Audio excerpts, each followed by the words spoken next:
Hi friends, welcome to voice of the people. Kerala film ఫెస్టివల్లో నిషేధించిన 19 సినిమాల్లో ఒక సినిమా పాలస్తీనా 36. ఈ సినిమా గురించి సమీక్ష అందిస్తున్నారు ఐక బాలాజీ గారు, మంచి సినిమా నిర్వాహకులు. బాలాజీ గారు అందించిన సమీక్ష ఆధారంగా రూపొందించినటువంటి వీడియో ఇది. ఇక సినిమా కథలోకొస్తే, కథ అల్ అస్మా గ్రామం కేంద్రంగా ఆ గ్రామ యువకుడు యూసుఫ్ దృష్టికోణం నుంచి సాగుతుంది. యూసుఫ్ జెరూసలం నగరంలోని అమీర్ దగ్గర డ్రైవర్ గా పనిచేస్తున్నాడు. ఆ విధంగా గ్రామంలోనూ నగరంలోనూ వస్తున్న మార్పులకు ప్రత్యక్ష సాక్షి యూసుఫ్. అమీర్ ఓ పలుకుబడిగల పాలస్తీనా జర్నలిస్ట్, రాజకీయ వర్గాలకు దగ్గరలో మసలుతున్నవాడు. అమీర్ భార్య ఖులౌద్ కూడా జర్నలిస్టే. స్త్రీల రాతలను ఎవరూ పట్టించుకోరని ఆమె మగాడి పేరుతో వ్యాసాలు రాస్తుంటుంది. గ్రామంలో యూసుఫ్ పొరిగింటి వితంతువు రబాబ్. ఆమెతో ప్రేమలో ఉన్నాడు యూసఫ్. రబాబ్ తన తల్లిదండ్రులు, కుమార్తె అఫ్రాతో కలిసి ఉంటోంది. ఆఫ్రాకు తన ఈడువాడైన కరీం అనే స్నేహితుడున్నాడు. కరీం ఆ గ్రామ క్రైస్తవ పూజారి ఫాదర్ బోలస్ కుమారుడు. ఈ పాత్రలను, వారి పేర్లను, వారి మధ్య స్నేహాలను పరిశీలించినప్పుడు పాలస్తీనా సమాజం తన మైనార్టీలతో సఖ్యంగా, ప్రగతిశీలంగా ఉండేదని తెలుస్తుంది. అంతేగాని జియోనిస్టులు ప్రచారం చేసినట్టు అది మనుషులు లేని నేలా కాదు, నగర సభ్యత తెలియంది కాదు. సినిమా ఆరంభంలో జెరూసలం రేడియో ప్రారంభోత్సవం రోజు సంపన్న అరబ్బులను, యూదులను తీసుకొచ్చి అంతా సవ్యంగానే ఉన్నట్టు చూపిస్తారు బ్రిటిష్ వాళ్ళు. కానీ బ్రిటిష్ వాళ్ళకి, యూదులకు ఒక రహస్య ఎజెండా ఉందని యూసఫ్తో పాటు మనకు మెల్లమెల్లగా అర్థమవుతుంది. ఆబ్సెంటీ ల్యాండ్ లార్డ్స్ భూముల్ని విపరీతంగా కొనేస్తుంటారు యూదు సెట్లర్లు. తరతరాలుగా ఆ పొలాల్లో పనులు చేస్తూ వచ్చిన రైతులు తరిమేస్తున్నారు. ఇదంతా బ్రిటిష్ వారి మద్దతుతోనే జరుగుతోంది. మనం ప్రతిరోజు భూమిని కోల్పోతున్నాం, మన రైతులు ప్రతిరోజు తమ పొలాలకు దూరం అవుతున్నారు అన్న విషయాన్ని గ్రహిస్తాడు యూసుఫ్. అసలు రాజకీయాలంటే పట్టిన యువకుడు తిరుగుబాటు బాట ఎలా పట్టాడన్నది మిగతా కథ. భూమి లేని రైతులు ఉద్యోగాలు వెతుక్కుంటూ నగరాలకు వెళ్లారు. అలా వెళ్లిన వారిలో ఖలీద్ ఒకడు. ఆయన ఓడరేవులో పనిచేస్తున్నాడు. అక్కడ కొత్తగా వచ్చిన యూదు కార్మికులకు ఎక్కువ జీతాలు చెల్లించడం, ఓవర్ టైం డిమాండ్ చేసిన అరబ్బు కార్మికులను దారుణంగా కొట్టడం అన్యాయమనిపిస్తుంది ఆయనకు. ఆ ఓడరేవు ద్వారా జియోనిస్టులకు భారీగా ఆయుధాలు అందుతున్నాయని కూడా తెలుస్తుంది ఖలీద్ బృందానికి.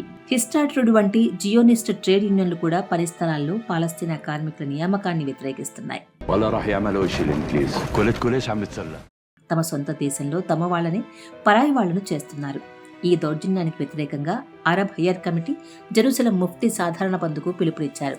ఈ బంద్ 1936 ఏప్రిల్ నుంచి అక్టోబర్ వరకు దీర్ఘకాలంగా కొనసాగింది. యూదుల రాకను ఆపాలి, యూదులకు భూముల్ని అమ్మడం ఆపాలి, పాలస్తీనాకు స్వాతంత్ర్యం ప్రకటించాలి అని ఈ బంద్ సందర్భంగా అరబ్బులంతా ముక్త కంఠంతో నినదించారు. ఖలీద్ అతని మిత్రులు విప్లవకారులుగా మారతారు. ఈ విప్లవకారులు రైలు బండిని ఆపి ప్రయాణికులకు చందాలు అడిగినప్పుడు ఒక మహిళ తన నగలన్నీ వారికి దానం చేస్తుంది. దీన్ని బట్టి విప్లవకారులకు ప్రజల్లో ఎంత మద్దతుందో అర్థమవుతుంది. తిరుగుబాటు మరింత తీవ్ర రూపం దాలుస్తుంది. బ్రిటిష్ వాళ్లు రాయల్ ఎయిర్ ఫోర్స్ ను, ఈజిప్ట్ నుండి అదనపు బలగాలను రప్పిస్తారు. తిరుగుబాటును అనగదొక్కడంలో జియోనిస్టులు బ్రిటిష్ వారికి సహకరిస్తున్నారు. మరోవైపు తిరుగుబాట్లకు మద్దతుగా లెబనాన్, సిరియా నుండి వాలంటీర్లు వచ్చారు.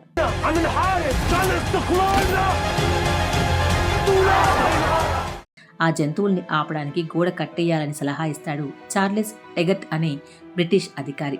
బ్రిటిష్ హై కమిషనర్ వౌచోప్ అనే ఆయన యూదులు, అరబ్బులు ఉభయుల నుండి కంప్లైంట్లు వింటాడు, కానీ యూదుల పక్షానికే సహకరిస్తాడు. ఈ సినిమాలో పాలస్తీనా పట్ల సానుభూతిగా బ్రిటిష్ గవర్నర్, ఆయన కార్యదర్శి కూడా కనిపిస్తారు. ఒక అధికారి పాలస్తీనా ప్రజల పట్ల జరుగుతున్న అన్యాయాన్ని ప్రతిఘటిస్తూ తన ఉద్యోగానికి రాజీనామా కూడా చేస్తాడు. ఇదిలా ఉంటే జియోనిస్టు కుట్రలో కొద్దిమంది సంపన్న అరబ్బులు భాగంగా ఉంటారు. అటువంటి వ్యక్తులకు ప్రతినిధి అమీర్. ఆయన జియోనిస్టుల మద్దతుతో నడుస్తోన్న ముస్లిం అసోసియేషన్ సభ్యుడన్న విషయం అతని భార్యకు తెలుస్తోంది. యూదు రాజ్య స్థాపనను సమర్థించే రాతలు తమ పత్రికల్లో ఎందుకు వస్తున్నాయో తెలిసాక ఆమె తన భర్తకు దూరమవుతుంది. లొంగుబాటు కంటే అమరత్వం మేలు అనేది ప్రఖ్యాత విప్లవకారుడు ఇజ్ అల్దిన్ అల్ కసం చేసిన నినాదం. హమస్ పార్టీ ఈయన పేరుతోనే తయారైంది. ఈ నినాదం చేస్తున్న విప్లవకారుణ్ణి కాల్చి చంపుతున్న దృశ్యం ఒకటి ఈ సినిమాలో కనిపిస్తుంది. ఎవరికో ఇచ్చేయడానికి పాలస్తీనా బెల్ఫోర్ అబ్బసొమ్మ అన్న మాట కూడా మరో పాత్ర నోట వినిపిస్తుంది. వేలాదిగా పాలస్తీనా గ్రామస్తుల ర్యాలీ ప్రవాహంలో యూసఫ్, ఖులౌద్ తదితరులు కలవడంతో ఈ సినిమా ముగుస్తుంది. ఈ సినిమాలో కల్పిత కథతో పాటు రంగులద్దిన పాత న్యూస్ రీల్ ఫుటేజ్ని కలిపి చూపడంతో కళ్ళెదుటే చరిత్ర సాక్షాత్కరించినట్టుంటుంది. ఈ సినిమా తిరుగుబాటు తొలిదశను మాత్రమే చూపిస్తుంది. 1936 నుండి 39ల మధ్య ఎనచివేతల పర్యవసానంగా పాలస్తీనా పురుషుల్లోని 10% మంది చనిపోయారు, లేదా జైళ్ల పాలు అయ్యారు, లేదా దేశ బహిష్కరణకు గురయ్యారు. ఈ ఉద్యమం తర్వాత పీల్ కమిషన్ వేయటం, దేశాన్ని అన్యాయంగా విభజించడం, ఆ పైన 1940 నాటి నగ్బా, అలా ఇప్పటి వరకు చాలా చరిత్ర ఉంది. ఈనాడు గాజాలోను, వెస్ట్ బ్యాంక్లోను ఇజ్రాయిల్ సాగిస్తున్న దౌర్జన్యాలను ఆరంభించింది బ్రిటిష్ వలసవాదమే అని ఈ సినిమా చూసిన వారికి తెలుస్తుంది. 98వ అకాడమీ అవార్డుల కోసం పాలస్తీనా దేశపు ఎంట్రీగా ఈ సినిమా ఎంపికైంది.